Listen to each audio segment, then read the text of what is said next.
ये कहानी छगनपुर नाम के एक छोटे से गांव की है, जहां अजय नाम का एक गरीब किसान रहता था।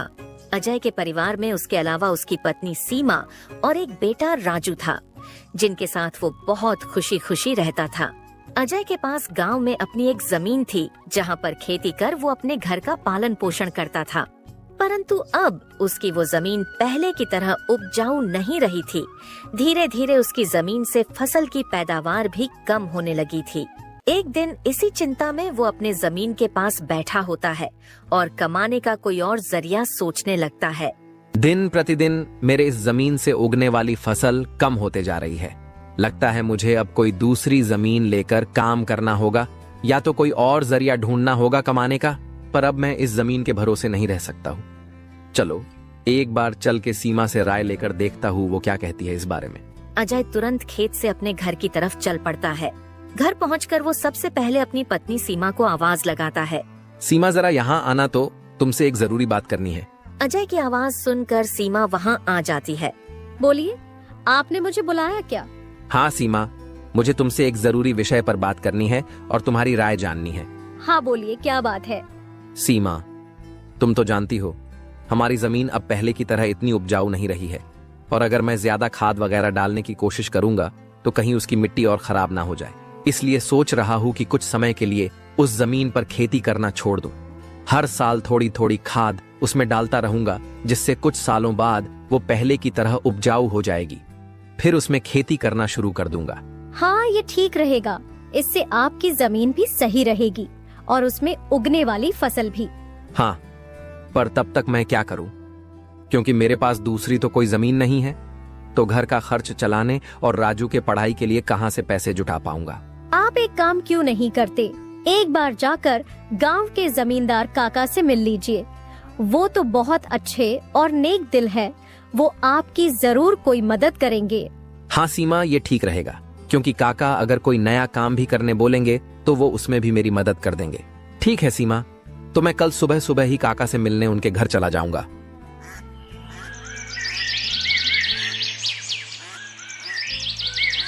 अगली सुबह अजय जमींदार से मिलने उसके घर के लिए चल पड़ता है। जमींदार के घर के बाहर पहुंचकर वो जमींदार को आवाज लगाता काका, है। क्या आप घर पर हो?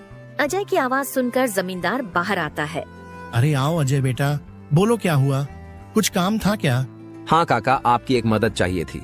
हाँ बोलो ना बेटा, मैं किस प्रकार तुम्हारी मदद कर सकता हूँ?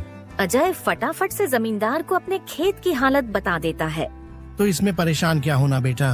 काका, मेरे पास एक ही जमीन है जिस पर खेती कर मैं अपने घर का खर्च चलाता हूँ, और मैंने आज तक खेती के अलावा कोई दूसरा काम भी कभी किया नहीं।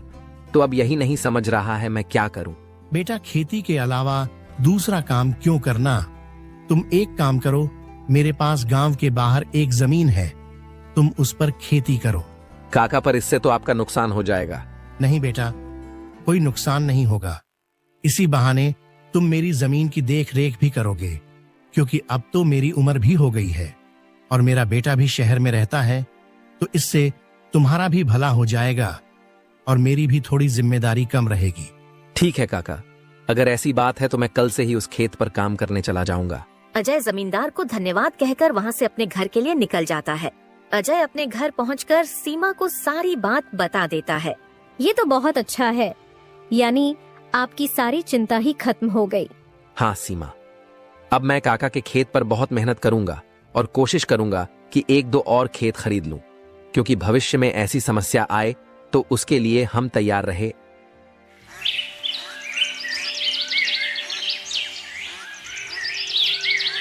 अगली सुबह अजय जमींदार के खेत पर काम करने निकलने वाला होता है तो सोचता है, काका की जमीन गांव के बाहर है, तो शायद शाम को आते आते देर हो जाए, इसलिए सीमा को बोलकर जाता हूँ।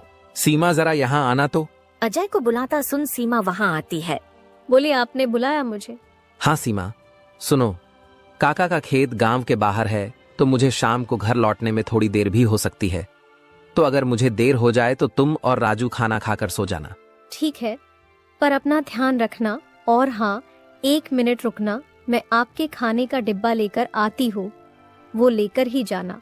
फिर क्या था, अजय अपना खाने का डिब्बा लेकर गांव के बाहर वाली जमीन पर काम करने चल पड़ता है। चलते चलते कुछ समय बाद वो गांव के बाहर वाली जमीन पर पहुंच जाता है।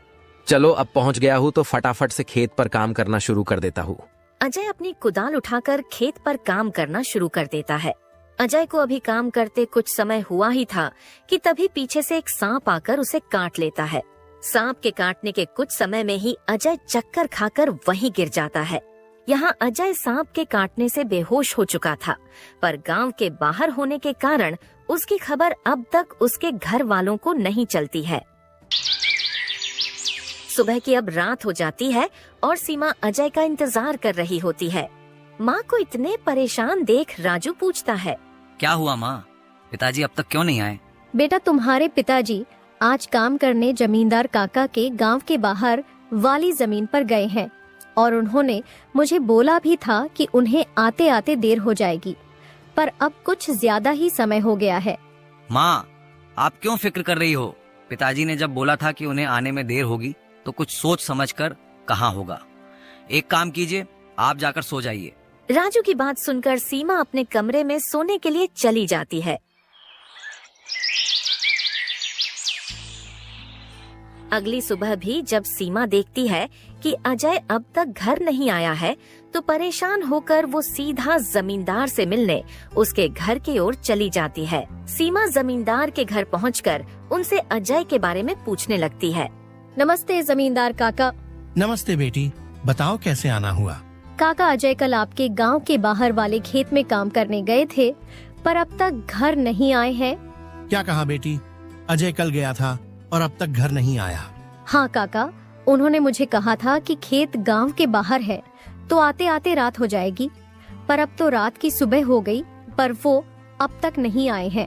चिंता मत करो बेटी, मुझे थोड़ा समय दो, मैं अभी किसी को भेजकर पता लगाता हूँ कि अजय कहाँ है। जमींदार तुरंत अपने घर में काम करने वाले घनश्याम को अजय को देखने अपने खेत पर भेजता है। कुछ समय के बाद घनश्याम जमींदार के खेत पर पहुंच जाता है और वहां का दृश्य देखकर वो परेशान हो जाता है। ये क्या, अजय का तो पूरा शरीर नीला पड़ चुका है। मुझे लगता है इसे किसी सांप ने काटा है। मुझे तुरंत जमींदार जी को ये बात बतानी पड़ेगी। घनश्याम वहां से भागते भागते जमींदार के घर के लिए निकल जाता है। घनश्याम जैसे ही जमींदार के घर पहुंचता है, उसके कुछ कहने से पहले ही जमींदार उससे पूछने लगता है, क्या हुआ घनश्याम बेटा, तुम इतना दौड़ते हुए क्यों आए और क्या तुम्हें अजय मिला? घनश्याम जमींदार को सारी बात बता देता है जो उसने खेत में देखी थी। घनश्याम जब जमींदार को सारी बात बता रहा होता है, तभी वहाँ पास में खड़ी सीमा भी सारी बात सुन लेती है और रोने लगती है। घनश्याम, तुम सबसे पहले वैद्य जी को लेकर वहाँ पहुँचो, मैं सीमा बेटी को लेकर वहाँ आता हूँ। घनश्याम को वैद्य जी के पास भेजने के बाद जमींदार सीमा को समझाने लगता है। सीमा बेटी, पहले तो तुम रोना बंद करो और जल्दी से मेरे साथ चलो, क्योंकि तुम्हारे रोने से अजय ठीक नहीं होगा। फिर क्या था, जमींदार सीमा को लेकर अजय को देखने उसके खेत के तरफ निकल जाता है और घनश्याम वैद्य जी को लेने दूसरी तरफ निकल जाता है। जमींदार और सीमा जब वहां पहुंचे तो उन्होंने देखा अजय बेहोश हालात में खेत में गिरा था और उसका पूरा शरीर नीला पड़ चुका था। सीमा अजय के पास बैठकर रोने लगती है। तभी वहां वैद्य जी आ जाते हैं। वैद्य जी के आते ही सीमा वहां से हट जाती है और वैद्य जी अजय की हालत का जायजा लेने लगते हैं। क्या हुआ वैद्य जी, अब कैसी है अजय की हालत? देखिए जमींदार जी, मैं आपको झूठ बोलकर अंधेरे में नहीं रखना चाहता हूँ, पर अजय की हालत बहुत खराब है।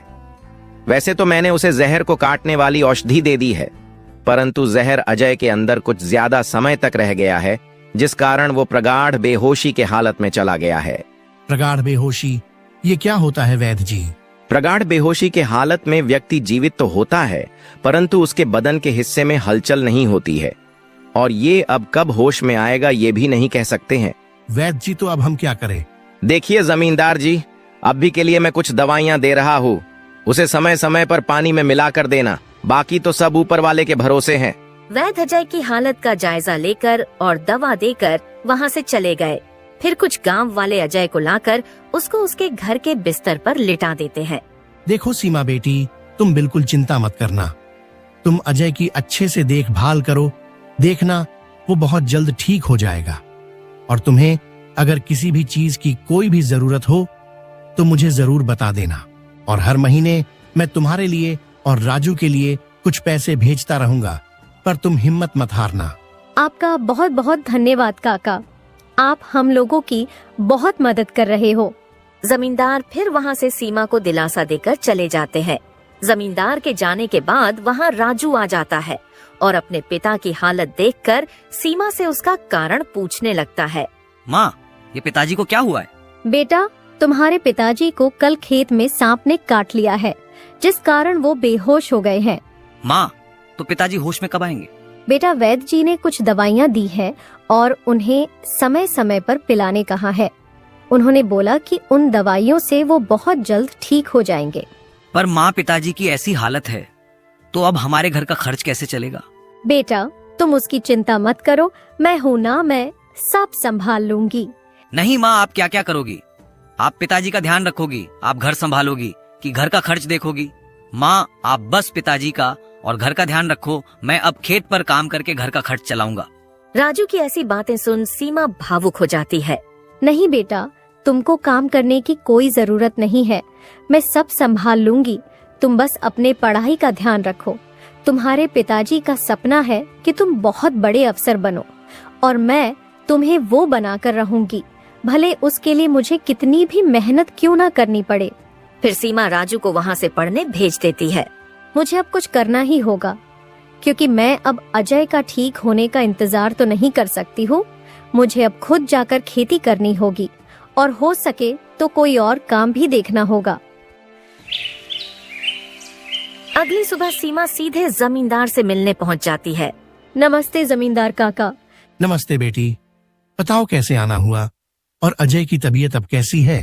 काका, अजय की तबीयत फिलहाल तो वैसी ही है, और मुझे आपकी एक मदद चाहिए थी, इसीलिए मैं आपसे मिलने चली आई। हाँ, बोलो ना बेटी, मैं तुम्हारी किस प्रकार मदद कर सकता हूँ? काका, मैं चाहती हूँ कि जो जमीन आपने अजय को दी थी काम करने के लिए, आप मुझे उस पर काम करने की इजाजत दे दी, ताकि मैं उस पर काम करके अपने घर का खर्च और राजू की पढ़ाई करा सकूं। बेटी, पर तुम्हें वहाँ काम करने की कोई जरूरत नहीं है, मैं हूँ ना। मैं तुम्हारे घर के लिए जो भी खर्च लगेगा हर महीने भेज दिया करूँगा। नहीं काका, आपने अब तक हमारी बहुत मदद की है। अब आप बस मुझे आपके खेत में काम करने की इजाजत दे दीजिए। मैं अब खुद काम करके अपना घर चलाऊंगी और अपने बेटे को बड़ा अफसर बनाऊंगी। जमींदार सीमा को बहुत समझाने की कोशिश करता है, पर सीमा जमींदार की बात मानने तैयार नहीं थी। आखिर में सीमा की बातें सुनने के बाद जमींदार सोचने लगता है। मुझे लगता है सीमा मेरी बात नहीं मानेगी, पर अगर वो काम करने इतने दूर जाएगी तो वो अजय का ध्यान नहीं रख पाएगी। एक काम करता हूँ, मैं सीमा को मेरी गांव के अंदर वाली जमीन पर काम करने के लिए कह देता हूँ, ताकि वो खेतों पर काम भी कर सके और अपने घर का ध्यान भी रख सके। ठीक है सीमा बेटी, मैं तुम्हें अपने खेत पर काम करने की इजाजत तो दे सकता हूँ, पर तुम्हें मेरी एक बात माननी होगी। हाँ काका, बोलिए ना। बेटी, तुम्हें मेरे गांव के बाहर वाले खेत पर काम करने की कोई जरूरत नहीं है। मेरे पास तुम्हारे घर के नजदीक भी एक खेत है, तुम वहां काम कर सकती हो, ताकि तुम अपने घर का और अजय का दोनों को ख्याल रख पाओगी। काका, ये तो और भी अच्छा रहेगा, इससे तो मेरी बहुत मदद हो जाएगी।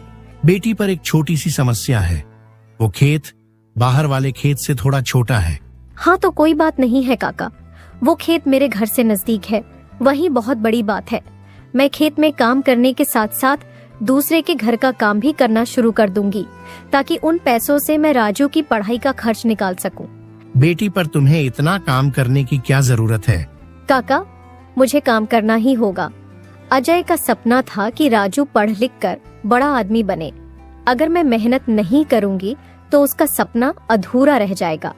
राजू की पढ़ाई के लिए और घर चलाने के लिए मुझे हर हाल में ये जिम्मेदारी उठानी पड़ेगी। जमींदार सीमा के संकल्प और साहस से भावुक हो जाते हैं। ठीक है बेटी, तुम्हारी मेहनत देखकर मुझे पूरा भरोसा है कि तुम जरूर सफल होगी। मैं तुम्हारी हर संभव मदद करूंगा। तुम कड़ी मेहनत करो, भगवान भी तुम्हारे साथ हैं। सीमा ने जमींदार के गांव के अंदर वाले खेत पर काम करना शुरू कर दिया। वह सुबह खेत पर काम करती और दोपहर के बाद गांव के घरों में सफाई और खाना बनाने जैसे छोटे मोटे काम करने जाती। धीरे धीरे सीमा की मेहनत रंग लाने लगी। खेत में अच्छी फसल हुई, जिससे उसका घर चलने लगा और जो पैसे वह दूसरों के घरों में काम करके कमाती थी, वह राजू की पढ़ाई में खर्च करने लगी। बेटा, मैं चाहती हूँ कि तुम मन लगाकर पढ़ाई करो। तुम्हारे पिताजी का सपना है कि तुम अफसर बनो। मैं तुम्हारे लिए हर मुश्किल को पार कर लूंगी। माँ, मैं कड़ी मेहनत करूंगा। एक दिन मैं पिताजी का सपना पूरा करके दिखाऊंगा। सीमा की मेहनत और त्याग से गांव के लोग भी प्रेरणा लेने लगे। उन्होंने देखा कि कैसे एक माँ अपने परिवार के लिए हर कठिनाई का सामना कर रही है। इसी बीच अजय की हालत धीरे धीरे सुधरने लगी। वैद्य जी की दवाओं और सीमा की देखभाल ने जहर का असर कम कर दिया। एक दिन अचानक अजय को होश आ गया। अजय को होश में आते देख सीमा बहुत खुश हो गई। अजय, तुम्हें होश आ गया। भगवान ने मेरी मेहनत और दुआएं सुन ली। सीमा, मैंने तुम्हें और राजू को बहुत परेशान किया। नहीं अजय, तुम हमारी ताकत हो। जब तक तुम ठीक हो रहे थे, मैंने हर जिम्मेदारी संभाली और देखो, अब सब कुछ ठीक हो रहा है। अजय धीरे धीरे पूरी तरह ठीक हो गया। उसने सीमा की मेहनत और त्याग देखकर प्रण लिया कि अब वह उसके साथ कंधे से कंधा मिलाकर परिवार को आगे बढ़ाएगा। राजू की पढ़ाई भी सफलतापूर्वक चलती रही और कुछ सालों बाद वह एक बड़ा अफसर बन गया।